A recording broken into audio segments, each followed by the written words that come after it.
دوسرا پارہ سورہ بقرہ کی آیت نمبر 224 سے 229۔ اعوذ باللہ من الشیطان الرجیم، بسم اللہ الرحمن الرحیم۔ ولا تجعلوا الله عرضة لأيمانكم أن تبروا وتتقوا وتصلحوا بين الناس واللہ سمیع علیم۔ اللہ کے نام سے شروع، جو نہایت مہربان رحمت والا۔ ترجمہ کنز العرفان۔ اور اپنی قسموں کی وجہ سے اللہ کے نام کو احسان کرنے اور پرہیزگاری اختیار کرنے اور لوگوں میں صلح کرانے میں آڑ نہ بنا لو، اور اللہ سننے والا جاننے والا ہے۔ حضرت عبداللہ بن رواحہ رضی اللہ تعالیٰ عنہ نے قسم کھائی تھی کہ میں اپنے بہنوئی حضرت نعمان بن بشیر سے نہ کلام کروں گا، نہ ان کے گھر جاؤں گا، اور نہ ان کے مخالفین سے ان کی صلح کروں گا۔ جب اس کے متعلق ان سے کہا جاتا تو وہ کہتے کہ میں قسم کھا چکا ہوں، اس لیے یہ کام میں نہیں کر سکتا۔ اس پر یہ آیت نازل ہوئی اور نیک کام نہ کرنے کی قسم کھانے سے منع کر دیا گیا۔ یا ایک مسئلہ یاد رکھیں کہ اگر کوئی شخص نیکی سے باز رہنے کی قسم کھا لے تو اس کو چاہیے کہ قسم کو پورا نہ کرے، بلکہ وہ نیک کام کرے اور قسم کا کفارہ دے۔ حضرت ابو ہریرہ رضی اللہ عنہ سے مروی ہے، مسلم شریف کی حدیث میں ہے، رسول اکرم صلی اللہ علیہ وسلم نے فرمایا جس شخص نے کسی امر پر قسم کھا لی پھر معلوم ہوا کہ خیر اور بہتری اس کے خلاف میں ہے، تو چاہیے کہ امر خیر کو کر لے اور قسم کا کفارہ دے۔ یہی حکم سورہ نور آیت نمبر 22 میں بھی مذکور ہے۔ لا يؤاخذكم الله باللغو في أيمانكم ولكن يؤاخذكم بما كسبت قلوبكم واللہ غفور حلیم۔ اور اللہ ان قسموں میں تمہاری گرفت نہیں فرمائے گا جو بے ارادہ زبان سے نکل جائے، ہاں اس پر گرفت فرماتا ہے جن کا تمہارے دلوں نے قصد کیا ہو، اور اللہ بہت بخشنے والا بڑا حلم والا ہے۔ قسم تین طرح کی ہوتی ہے، لیکن لغو قسم، غموس اور منعقدہ۔ لغو یہ ہے کہ کسی چیز کو اپنے خیال میں صحیح جان کر قسم کھائی اور در حقیقت وہ اس کے خلاف ہو، یہ معاف ہے اور اس پر کفارہ نہیں ہے۔ غموس یہ ہے کہ کسی گزری ہوئی چیز پر جان بوجھ کر قسم کھائی۔ غموس میں کسی گزری ہوئی چیز پر جان بوجھ کر قسم کھائی، یہ حرام ہے، اور اس میں حدیث میں کافی وعیدیں آئی، سخت وعیدیں۔ منعقدہ یہ ہے کہ کسی آئندہ چیز پر قسم کھائے، اس قسم کو اگر توڑے بعض صورتوں میں گناہ بھی ہے اور کفارہ بھی لازم ہوتا ہے۔ مفتی امجد علی اعظمی رحمۃ اللہ علیہ فرماتے ہیں قسم کھانا جائز ہے مگر جہاں تک ہو کمی بہتر ہے، اور بات بات پر قسم نہیں کھانی چاہیے۔ بعض لوگوں نے قسم کو تکیہ کلام بنا رکھا ہوتا ہے کہ قصد اور بے قصد زبان سے جاری ہوتی ہے، بات بات پہ قسم کھاتے ہیں، قسم سے اللہ کی قسم، اور اس کا بھی خیال نہیں رکھتے کہ بات سچی ہے یا جھوٹی ہے، بس قسم کھانے کی ایک عادت بنی ہے، یہ سخت معیوب ہے۔ للذین یولون من نسائہم تربص 4 اشہر فإن فاءوا فإن اللہ غفور رحیم۔ اور جو اپنی بیویوں کے پاس نہ جانے کی قسم کھا بیٹھیں ان کے لیے 4 مہینے کی مہلت ہے، بس اگر اس مدت میں وہ رجوع کر لیں تو اللہ بخشنے والا مہربان۔ یہ قسم کھانا کہ میں اپنی بیوی سے 4 مہینے تک یا کبھی صحبت نہ کروں گا، اس کو شرعی اصطلاح میں ایلا کہتے ہیں۔ اس کا حکم یہ ہے کہ اگر قسم توڑ دے اور 4 ماہ کے اندر صحبت کر لے تب بھی تو اس پر قسم کا کفارہ واجب ہے، ورنہ 4 ماہ کے بعد عورت کو طلاق بائنہ پڑ جائے گی۔ اس آیت میں اسی کا بیان ہے۔ ایلا کے بارے میں مزید معلومات حاصل کرنے کے لیے بہاری شریف حصہ 8 سے ایلا کا بیان مطالعہ فرمائیں۔ اور یہ باتیں اکثر شادی شدہ لوگوں کو بھی پتہ نہیں ہوتی اور معلوم ہونی چاہیے۔ 4 مہینے قریب نہ جانے کی قسم کھائی، کہ اس سے بھی زیادہ غصے میں آ کے قسمیں کھا لیتے اور دور رہتے ہیں، تو اس سے طلاق بانا خود ہی ہو جاتی ہے۔ حالانکہ طلاق کا لفظ استعمال نہیں کیا، صرف اتنا کہا کہ میں قریب نہیں جاؤں گا، اس بات پہ قسم کھا لی اور 4 مہینے یا اس سے زیادہ کا عرصہ گزر گیا تو خود ہی طلاق بائنہ ہو جائے گی۔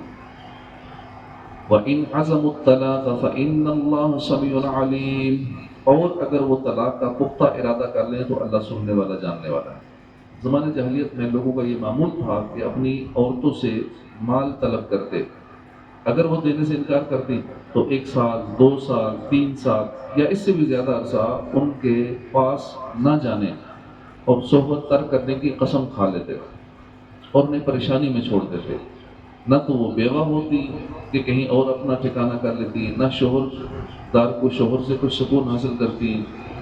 اسلام نے اس ظلم کو مٹایا اور ایسی قسم کھانے والوں کے لیے 4 مہینے کی مدت معین فرما دی کہ اگر عورت سے 4 مہینے یا اس سے زائد عرصے کے لیے یا غیر معین مدت کے لیے ترک صحبت کی قسم کھا لے، جس کو ایلا کہتے ہیں، تو اس کے لیے 4 ماہ انتظار کی مہلت ہے۔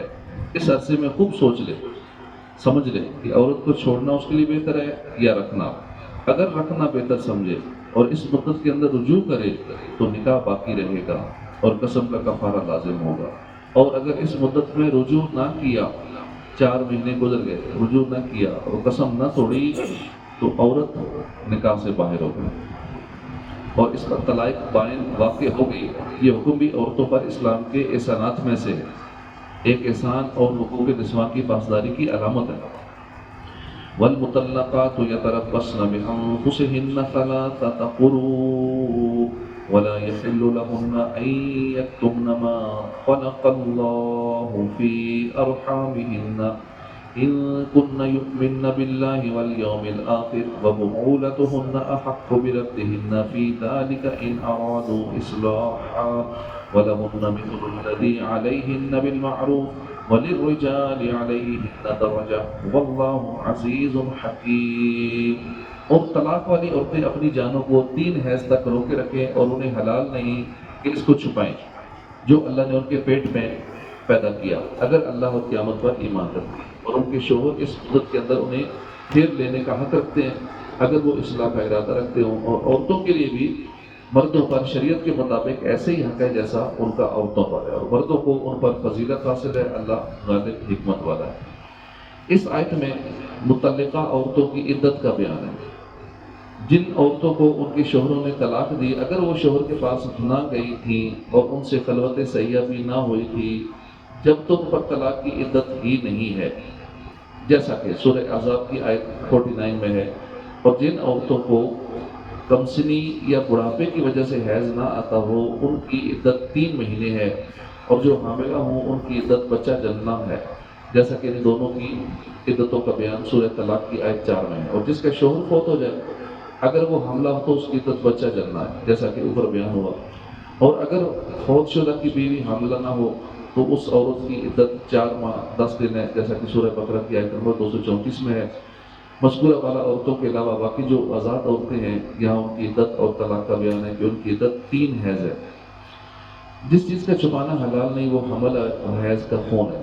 ان کا چھپانا اس لیے حرام ہے کہ ان کے چھپانے سے رجوع کرنے اور اولاد کے بارے میں جو شوہر کا حق ہے وہ حق ضائع ہوگا۔ یہاں بطور خاص ایمان کا تذکرہ کر کے یہ سمجھایا ہے کہ ایمان کا تقاضا یہ ہے کہ اللہ تعالیٰ کے ہر حکم پر عمل کیا جائے، لہٰذا ہر نیک عمل کو ایمان کا تقاضا کہہ سکتے ہیں۔ شوہروں کو رجعی طلاق میں عدت کے اندر رجوع کا حق حاصل ہوتا ہے۔ آیت میں ارادو کے لفظ سے یہ معلوم ہوا کہ طلاق رجعی میں رجوع کے لیے عورت کی مرضی ضروری نہیں، صرف مرد کا رجوع کافی ہے۔ ہاں، ظلم کر لیں اور عورت سے اپنے انتقام کی آگ بجھانے کے لیے رجوع کرنا سخت برا ہے۔ رجوع اصلاح کی نیت سے ہونا چاہیے۔ افسوس کہ ہمارے یہاں اس جہالت کی بھی کمی نہیں ہے، بیویوں کو ظلم و ستم اور سسرال سے انتقام لینے کا ذریعہ بنایا جاتا ہے، حتیٰ کہ بعض اوقات تو شادی اس نیت سے کی جاتی ہے اور بعض اوقات رجوع اس نیت سے کیا جاتا ہے۔ یہ سب زمانہ جاہلیت کے مشرکوں کے افعال ہیں۔ وَلَهُنَّ مِثْلُ الَّذِي عَلَيْهِنَّ بِالْمَعْرُوفِ، اور عورتوں کے لیے بھی شریعت کے مطابق مردوں پر ایسے ہی حق ہے جیسا عورتوں پر ہے، یعنی جس طرح عورتوں پر شوہروں کے حقوق کی ادائیگی واجب ہے، اسی طرح شوہروں پر عورتوں کے حقوق پورے کرنا لازم ہے۔ آیت کی مناسبت سے یہاں شوہر اور بیوی کے چند حقوق بیان کیے جاتے ہیں۔ شوہر پر بیوی کے چند حقوق ہیں: خرچہ دینا، رہائش مہیا کرنا، اچھے طریقے سے گزارا کرنا، نیک باتوں، حیا اور پردے کی تعلیم دیتے رہنا، ان کی خلاف ورزی کرنے پر سختی سے منع کرنا، جب تک شریعت منع نہ کرے ہر جائز بات میں اس کی دلجوئی کرنا، اس کی طرف سے پہنچنے والی تکلیف پر صبر کرنا، اگرچہ یہ عورت کا حق نہیں ہے۔ بیوی پر شوہر کی چند حقوق یہ ہیں: ازدواجی تعلقات میں مطلقاً شوہر کی اطاعت کرنا، اس کی عزت کی سختی سے حفاظت کرنا، اس کے مال کی حفاظت کرنا، ہر بات میں اس کی خیر خواہی کرنا، ہر وقت جائز امور میں اس کی خوشی چاہنا، اسے اپنا سردار جاننا، شوہر کو نام لے کر نہ پکارنا، کسی سے اس کی بلا وجہ شکایت نہ کرنا، اور خدا توفیق دے تو وجہ ہونے کے باوجود شکایت نہ کرنا، اس کی اجازت کے بغیر 8ویں دن سے پہلے والدین یا 1 سال سے پہلے دیگر محرم کے یہاں نہ جانا، وہ ناراض ہو تو اس کی بہت خوشامد کر کے منانا، وَلِلرِّجَالِ عَلَيْهِنَّ درجہ، اور مردوں پر ان پر فضیلت حاصل ہے۔ مرد و عورت دونوں کے ایک دوسرے پر حقوق ہیں، لیکن مرد پر عورت پر فضیلت حاصل ہے اور اس کے حقوق عورت سے زیادہ ہیں۔ الطلاق مرتان فإمساك بمعروف أو تسريح بإحسان ولا يحل لكم أن تأخذوا مما آتيتموهن شيئا إلا أن يخافا ألا يقيما حدود الله فإن خفتم ألا يقيما حدود الله فلا جناح عليهما فيما افتدت به تلك حدود الله فلا تعتدوها ومن يتعد حدود الله فأولئك هم الظالمون۔ طلاق 2 بار تک ہے، پھر بھلائی کے ساتھ روک لینا ہے یا اچھے طریقے سے چھوڑ دینا ہے، اور تمہارے لیے جائز نہیں کہ تم نے جو کچھ عورتوں کو دیا ہو اس میں سے کچھ واپس لو، مگر اس صورت میں کہ دونوں کو اندیشہ ہو کہ وہ اللہ کی حدیں قائم نہ رکھ سکیں گے۔ تو اگر تمہیں خوف ہو کہ میاں بیوی اللہ کی حدوں کو قائم نہ کر سکیں گے تو ان پر اس مالی معاوضے میں کچھ گناہ نہیں جو عورت بدلے میں دے کر چھٹکارا حاصل کر لے۔ یہ اللہ کی حدیں ہیں، ان سے آگے نہ بڑھو، اور جو اللہ کی حدوں سے آگے بڑھے تو وہی لوگ ظالم ہیں۔ یہ آیت ایک عورت کے متعلق نازل ہوئی جس نے سرکار دو عالم صلی اللہ علیہ وسلم کی خدمت میں حاضر ہو کر عرض کیا کہ اس کے شوہر نے کہا ہے کہ وہ اس کو طلاق دیتا رہے گا اور رجوع کرتا رہے گا، اور ہر مرتبہ جب طلاق کی عدت گزرنے کے قریب ہوگی تو رجوع کر لے گا، پھر طلاق دے دے گا، اسی طرح پوری عمر اس کو قید رکھے گا۔ اس پر یہ آیت نازل ہوئی اور ارشاد فرما دیا کہ طلاق رجعی 2 بار تک ہے، اس کے بعد طلاق دینے پر رجوع کا حق نہیں ہے۔ آیت کا خلاصہ یہ ہے کہ مرد کو طلاق دینے کا اختیار 2 بار تک ہے، اگر تیسری طلاق دی تو عورت شوہر پر حرام ہو جائے گی، اور جب تک پہلے شوہر کی عدت گزار کر کسی دوسرے شوہر سے نکاح اور ہم بستری کر کے عدت نہ گزار لے تب تک پہلے شوہر پر حلال نہ ہوگی۔ لہٰذا 1 طلاق یا 2 طلاق کے بعد رجوع کر کے اچھے طریقے سے اسے رکھ لو، اور یا طلاق دے کر اسے چھوڑ دو تاکہ عورت اپنا کوئی دوسرا انتظام کر سکے۔ اچھے طریقے سے روکنے سے مراد رجوع کر کے روک لینا ہے، اور اچھے طریقے سے چھوڑ دینے سے مراد ہے کہ طلاق دے کر عدت ختم ہونے تک، کہ اس طرح 1 طلاق بھی بائنہ ہو جاتی ہے۔ شریعت نے طلاق دینے اور نہ دینے کی دونوں صورتوں میں بلائی اور خیر خواہی کا فرمایا ہے۔ ہمارے زمانے میں لوگوں کی بڑی تعداد دونوں صورتوں میں الٹا چلتی ہے، طلاق دینے میں بھی غلط طریقہ اور بیوی کو رکھنے میں بھی غلط طریقہ۔ اللہ ہدایت نصیب فرمائے۔ ولا یحل لکم، اور تمہیں حلال نہیں۔ یہاں بوقت طلاق عورت سے مال لینے کا مسئلہ بیان کیا جا رہا ہے، اس کی 2 صورتیں ہیں۔ پہلی یہ کہ شوہر اپنا دیا ہوا مہر واپس لے اور یہ بطور خلا نہ ہو، یہ صورت تو سراسر ناجائز اور حرام ہے۔ یہ مضمون سورہ نساء کی آیت نمبر 20 اور 21 میں بھی ہے۔ وہاں فرمایا کہ تم بیویوں کو ڈھیروں مال بھی دے چکے ہو تو طلاق کے وقت اس سے لینے کی اجازت نہیں ہے۔ دوسری صورت یہ کہ عورت مرد سے خلا لے اور خلا میں عورت مال ادا کرے، اس صورت کی اجازت ہے، اور آیت میں جو فرمایا کہ عورت کی فدیہ دینے میں کوئی حرج نہیں، اس سے یہی مراد حاصل، یہی صورت مراد ہے۔ لیکن اس صورت میں یہ حکم ہے کہ اگر زیادتی مرد کی طرف سے ہو تو خلا میں مال لینا مکروہ ہے، اور اگر زیادتی عورت کی طرف سے ہو تو مال لینا درست ہے، لیکن مہر کی مقدار سے زیادہ لینا پھر بھی مکروہ ہے۔ بلا وجہ عورت کے لیے طلاق کا مطالبہ کرنا حرام ہے۔ ایسی عورتیں اور وہ حضرات درج ذیل 3 احادیث سے عبرت حاصل کریں جو عورت کو اس کے شوہر کے خلاف بھڑکاتے ہیں۔ حضرت ثوبان رضی اللہ تعالیٰ عنہ سے روایت ہے، حضور صلی اللہ علیہ وسلم نے فرمایا کہ جو عورت اپنے شوہر سے بلا وجہ طلاق کا مطالبہ کرے تو اس پر جنت کی خوشبو حرام ہے۔ حضرت ابو ہریرہ رضی اللہ عنہ سے روایت ہے، حضور پر نور صلی اللہ علیہ وسلم نے فرمایا، وہ شخص ہم میں سے نہیں جو کسی عورت کو اس کے شوہر کے خلاف بھڑکائے۔ حضرت جابر رضی اللہ عنہ سے روایت ہے، نبی کریم صلی اللہ علیہ وسلم نے فرمایا، ابلیس اپنا تخت پانی پر رکھتا ہے، پھر وہ اپنے لشکر روانہ کرتا ہے، اس کے نزدیک سب سے زیادہ مقرب وہ ہوتا ہے جو سب سے زیادہ فتنہ ڈالتا ہے۔ اس کے لشکر میں سے ایک آ کر کہتا ہے کہ میں نے ایسا ایسا کیا، وہ کہتا ہے کہ تم نے کچھ نہیں کیا، پھر ان میں سے ایک شخص آ کر کہتا ہے کہ میں نے ایک شخص کو اس حال میں چھوڑا کہ اس کے اور اس کی بیوی کے درمیان جدائی کروا دی۔ ابلیس اس کو اپنے قریب کر کے کہتا ہے کہ ہاں تم نے کام کیا۔ خلا کا معنی مال کے بدلے میں نکاح زائل کرنے کو خلا کہتے ہیں۔ خلا میں شرط ہے کہ عورت اسے قبول کرے۔ اگر میاں بیوی میں نا اتفاقی رہتی ہو تو سب سے پہلے میاں بیوی کے گھر والے ان میں صلح صفائی کی کوشش کریں، جیسا کہ سورہ نساء کی آیت نمبر 35 میں ہے کہ مرد و عورت دونوں کی طرف سے پنچ مقرر کیا جائے جو ان کے درمیان صلح و صفائی کرا دے۔ لیکن اگر اس کے باوجود آپس میں نہ بنے اور یہ اندیشہ ہو کہ احکام شریعہ کی پابندی نہ کر سکیں گے تو خلا میں کوئی مذائقہ نہیں، اور جب خلا کر لیں تو طلاق بائن واقع ہو جائے گی، اور جو مال طے کیا ہو اور اس عورت پر اس کی ادائیگی لازم ہوتی ہے۔ خلا کی آیت حضرت جمیلہ بنت عبداللہ رضی اللہ تعالیٰ عنہ کے بارے میں نازل ہوئی۔ انہوں نے اپنے شوہر حضرت ثابت بن قیس کی شکایت حضور کی بارگاہ میں کی اور کسی طرح ان کے پاس رہنے پر راضی نہ ہوئے۔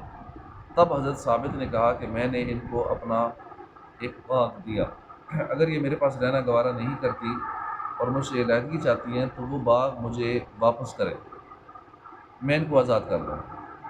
حضرت جمیلہ نے اس بات کو منظور کر لیا، چنانچہ حضرت ثابت رضی اللہ عنہ نے باغ لے لیا اور انہیں طلاق دے دی اس کے بدلے میں۔ صدق اللہ